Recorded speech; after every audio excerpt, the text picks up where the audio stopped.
26 ದಿನಗಳ ಹೋರಾಟ, ಕುಸಿಯುತ್ತಿದ್ದ ಆರೋಗ್ಯ, ಬೆದರಿದ್ದ ಕೇಂದ್ರ ಸರ್ಕಾರ. ಜುಲೈ 23ರ ಮಧ್ಯರಾತ್ರಿ ಗುರುಗ್ರಾಮದ ಮೇದಾಂತ ಆಸ್ಪತ್ರೆಯಲ್ಲಿ ನಡೆದದ್ದೇನು? ದೇಶವೇ ಕಾಯುತ್ತಿದ್ದ ಆ ಒಂದು ಕ್ಷಣದಲ್ಲಿ ಅಮಿತ್ ಶಾ ಎಣೆದ ಮಾಸ್ಟರ್ ಪ್ಲಾನ್ ಸಕ್ಸಸ್ ಆಗಿದ್ದು ಹೇಗೆ? ಸೋನಂ ವಾಂಗ್ಚುಕ್ ಉಪವಾಸ ವಾಪಸ್ ಪಡೆಯಲು ಕೇಂದ್ರ ಸರ್ಕಾರ ಕೊಟ್ಟ ಆ ಬಿಗ್ ಪ್ರಾಮಿಸ್ ಏನು? ನಮಸ್ಕಾರ ಸ್ನೇಹಿತರೆ, ನಾನು ನಿಮ್ಮ ಹರೀಶ್.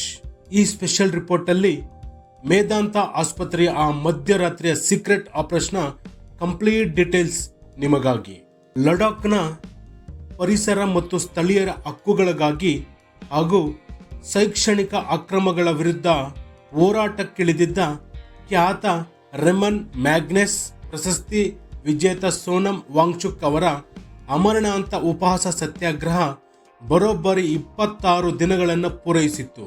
ದಿನದಿಂದ ದಿನಕ್ಕೆ ವಾಂಗ್ಚುಕ್ ಅವರ ಆರೋಗ್ಯ ಸ್ಥಿತಿ ತೀವ್ರವಾಗಿ ಕ್ಷೀಣಿಸುತ್ತಿತ್ತು. ವೈದ್ಯರ ರಿಪೋರ್ಟ್ ಕೇಂದ್ರ ಸರ್ಕಾರದ ನಿದ್ದೆಗೆಡಿಸಿತ್ತು. ದೇಶಾದ್ಯಂತ ವಿದ್ಯಾರ್ಥಿಗಳು, ಯುವಕರು ಮತ್ತು ವಿವಿಧ ರಾಜಕೀಯ ಪಕ್ಷಗಳ 65ಕ್ಕೂ ಹೆಚ್ಚು ಸಂಸದರು ವಾಂಗ್ಚುಕ್ ಬೆಂಬಲಕ್ಕೆ ನಿಂತಿದ್ದರು. ಪರಿಸ್ಥಿತಿ ಕೈಮೀರಿ ಹೋದರೆ ದೇಶಾದ್ಯಂತ ದೊಡ್ಡ ಮಟ್ಟದ ಹಿಂಸಾಚಾರ ಭುಗಿಲೇಳುವ ಆತಂಕ ಸೃಷ್ಟಿಯಾಗಿತ್ತು. ಪರಿಸ್ಥಿತಿಯ ಗಂಭೀರತೆಯನ್ನು ಅರಿತ ಕೇಂದ್ರ ಗೃಹ ಸಚಿವ ಅಮಿತ್ ಶಾ ರಂಗಕ್ಕಿಳಿದರು. ಜುಲೈ 23ರ ಸಂಜೆ ಗೃಹ ಸಚಿವಾಲಯದಲ್ಲಿ ಹೈ ಲೆವೆಲ್ ಎಮರ್ಜೆನ್ಸಿ ಮೀಟಿಂಗ್ ಕರೆಯಲಾಯಿತು. ಈ ಸಭೆಯಲ್ಲಿ ಆರೋಗ್ಯ ಸಚಿವ ಜೆ.ಪಿ. ನಡ್ಡಾ ಮತ್ತು ಪಿಎಂಒ ರಾಜ್ಯ ಸಚಿವ ಡಾಕ್ಟರ್ ಜಿತೇಂದ್ರ ಸಿಂಗ್ ಭಾಗವಹಿಸಿದ್ದರು. ಬರೋಬ್ಬರಿ 4 ಗಂಟೆಗಳ ಕಾಲ ನಡೆದ ಈ ಸಭೆಯಲ್ಲಿ ಅಮಿತ್ ಶಾ ಮಾಸ್ಟರ್ ಪ್ಲಾನ್ ಒಂದನ್ನು ಸಿದ್ಧಪಡಿಸಿದರು. ಅಮಿತ್ ಶಾ ಅವರ ಪ್ಲಾನ್ ಸರಳವಾಗಿತ್ತು. ವಾಂಗ್ಚುಕ್ ಅವರ ಜೀವ ಉಳಿಸುವುದು ಸರ್ಕಾರದ ಮೊದಲ ಆದ್ಯತೆಯಾಗಬೇಕು. ಯಾವುದೇ ಬಲ ಪ್ರಯೋಗವಿಲ್ಲದೆ ಸಂಧಾನದ ಮೂಲಕವೇ ಸಮಸ್ಯೆಗೆ ಪರಿಹಾರ ಕಂಡುಕೊಳ್ಳಬೇಕು. ಅವರ ಪ್ರಮುಖ ಬೇಡಿಕೆಗಳಿಗೆ ಲಿಖಿತ ರೂಪದಲ್ಲಿ ಭರವಸೆ ನೀಡಬೇಕು.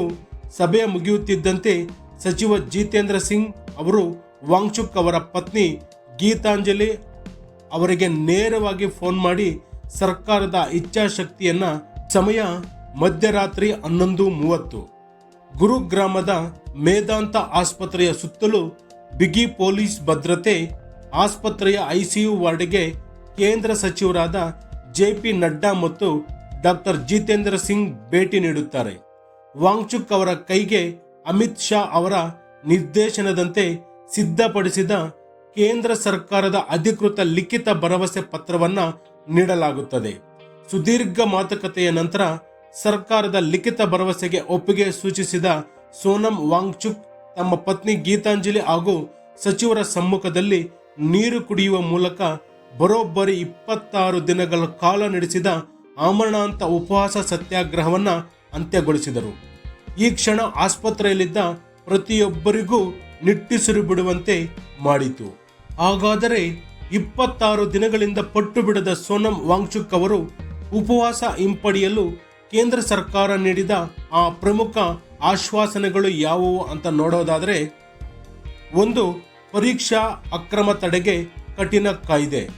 ಪ್ರಶ್ನೆ ಪತ್ರಿಕೆ ಸೋರಿಕೆ ಮತ್ತು ಶೈಕ್ಷಣಿಕ ಅಕ್ರಮಗಳನ್ನು ತಡೆಯಲು ಬರುವ ಸಂಸತ್ ಅಧಿವೇಶನದಲ್ಲಿ ಕಠಿಣ ಕಾನೂನು ಜಾರಿಗೆ ತರಲಾಗುವುದು. 2ನೇದು, ಪ್ರತಿಭಟನಾಕಾರರಿಗೆ ನೋ ಎಫ್ಐಆರ್. ಶಾಂತಿಯುತವಾಗಿ ಹೋರಾಟ ನಡೆಸಿದ ಯಾವುದೇ ವಿದ್ಯಾರ್ಥಿ ಅಥವಾ ಯುವಕರ ವಿರುದ್ಧ ಕಾನೂನು ಕ್ರಮ ಕೈಗೊಳ್ಳುವುದಿಲ್ಲ. 3ನೇದು, ಸಂತ್ರಸ್ತ ಕುಟುಂಬಗಳಿಗೆ ಪರಿಹಾರ. ಪರೀಕ್ಷಾ ಅಕ್ರಮಗಳ ಗೊಂದಲದಿಂದ ಮಾನಸಿಕವಾಗಿ ನೊಂದು ಪ್ರಾಣ ಕಳೆದುಕೊಂಡ ಅಭ್ಯರ್ಥಿಗಳ ಕುಟುಂಬಗಳಿಗೆ ಪರಿಹಾರ ನೀಡುವ ಕುರಿತು ಧನಾತ್ಮಕವಾಗಿ ತೀರ್ಮಾನ ಮಾಡುವಂಥದ್ದು ಆ ಪತ್ರದಲ್ಲಿ ಬರೆಯಲಾಗಿತ್ತು.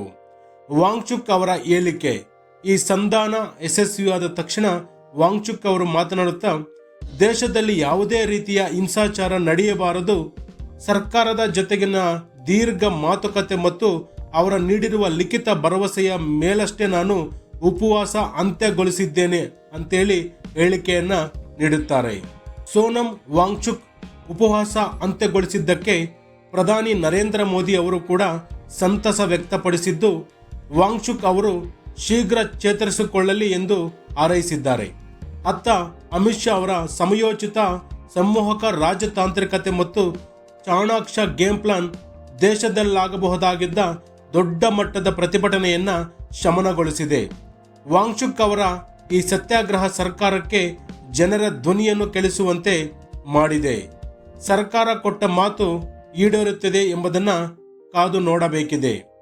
ಈಗಾಗಲೇ ಏನು ಸಿಜೆಪಿ ಮತ್ತು ವಿದ್ಯಾರ್ಥಿಗಳು ನಿರಂತರವಾಗಿ ದೆಹಲಿಯ ಜಂತರ್ ಮಂತರ್ನಲ್ಲಿ ಹೋರಾಟಗಳನ್ನು ಮಾಡುತ್ತಾ ಅವರು ಏನು ಪ್ರಮುಖ 3 ಬೇಡಿಕೆಗಳನ್ನಿಟ್ಟಿದ್ರು, ಅದರಲ್ಲಿ ಕೇಂದ್ರ ಸರ್ಕಾರ 2ಕ್ಕೆ ಒಪ್ಪಿಗೆಯನ್ನು ಸೂಚಿಸಿದೆ. ಈ ವಿದ್ಯಾರ್ಥಿಗಳು ಯಾರು ಪ್ರಾಣವನ್ನು ಕಳ್ಕೊಂಡಿದ್ದಾರೋ ಆ 21 ವಿದ್ಯಾರ್ಥಿಗಳಿಗೂ ಪ್ರತಿ ಕುಟುಂಬಕ್ಕೂ 1 ಕೋಟಿ ರೂಪಾಯಿ ಪರಿಹಾರವನ್ನು ನೀಡಲಿಕ್ಕೆ ಸರ್ಕಾರ ಈಗ ಒಪ್ಪಿಗೆಯನ್ನು ಸೂಚಿಸಿದ್ದು, ಜೊತೆಗೆ ಆ ಜಂತರ್ ಮಂತರ್ ಪ್ರತಿಭಟನೆಯಲ್ಲಿ ಯಾರೆಲ್ಲ ವಿದ್ಯಾರ್ಥಿಗಳ ಮೇಲೆ ಎಫ್ಐಆರ್ಗಳು ದಾಖಲಾಗಿತ್ತು ಆ ಎಲ್ಲ ಕೇಸುಗಳನ್ನು ತೆಗೆದು ಹಾಕುವುದಾಗಿ ಸರ್ಕಾರ ಭರವಸೆಯನ್ನು ಕೊಟ್ಟಿದೆ. ಆದರೆ ಸಿಜೆಪಿಯವರು ಮಾತ್ರ ಇನ್ನೂ ಜಂತರ್ ಮಂತರ್ನಲ್ಲಿ ಪ್ರತಿಭಟನೆಯನ್ನ ಮಾಡುತ್ತಿದ್ದಾರೆ. ಅವರೊಂದಿಗೂ ಕೂಡ ನಾಳೆ ಮಾತುಕತೆ ನಡೆಸುವುದಾಗಿ ಈ ಇಬ್ಬರ ಕೇಂದ್ರ ಮಂತ್ರಿಗಳು ವಾಂಗ್ಚುಕ್ ಅವರಿಗೆ ಭರವಸೆಯನ್ನ ನೀಡಿದ್ದಾರೆ. ಆದರೆ ಸಿಜೆಪಿಯವರ ಪ್ರತಿಭಟನೆ ಇರುವಂತದ್ದು ಈಗಿನ ಕೇಂದ್ರ ಶಿಕ್ಷಣ ಸಚಿವರಾಗಿರುವಂತ ಧರ್ಮೇಂದ್ರ ಪ್ರಧಾನ್ ಅವರು ರಾಜೀನಾಮೆ ನೀಡಬೇಕು ಅಂತ. ಯಾಕೆಂತಂದ್ರೆ ಈಗ ದೇಶದಲ್ಲಿ ಏನು ಪ್ರತಿಭಟನೆಗಳಾಯಿತು ಇವೆಲ್ಲದಕ್ಕೂ ಕಾರಣ ನೀಟ್ ಪೇಪರ್ ಲೀಕ್ ಆಗಿದ್ದಕ್ಕೆ. ಇದರ ಪ್ರಮುಖ ಮೂಲ ಕಾರಣ ಮತ್ತೆ ಅದರ ಒಂದು ತಪ್ಪನ್ನ ಒಪ್ಪಿಕೊಂಡು ಅವರು ಸ್ವಇಚ್ಛೆಯಿಂದ ರಾಜೀನಾಮೆ ನೀಡಬೇಕಂತೇಳಿ ಈ ಸಿಜೆಪಿ ಪಕ್ಷದವರು ಪಟ್ಟನ್ನ ಹಿಡಿದು ಜಂತರ್ ಮಂತರ್ನಲ್ಲಿ ಹೋರಾಟವನ್ನು ನಡೆಸುತ್ತಿದ್ದಾರೆ. ಈಗ ಅವರ ಜೊತೆ ಕೂಡ ಕೇಂದ್ರ ಸರ್ಕಾರ ಮಾತುಕತೆ ಮುಖಾಂತರನೇ ಅದನ್ನ ಪರಿಷ್ಕಾರ ಮಾಡಲಿಕ್ಕೆ ಸಿದ್ಧವಾಗಿದ್ದಾರೆ.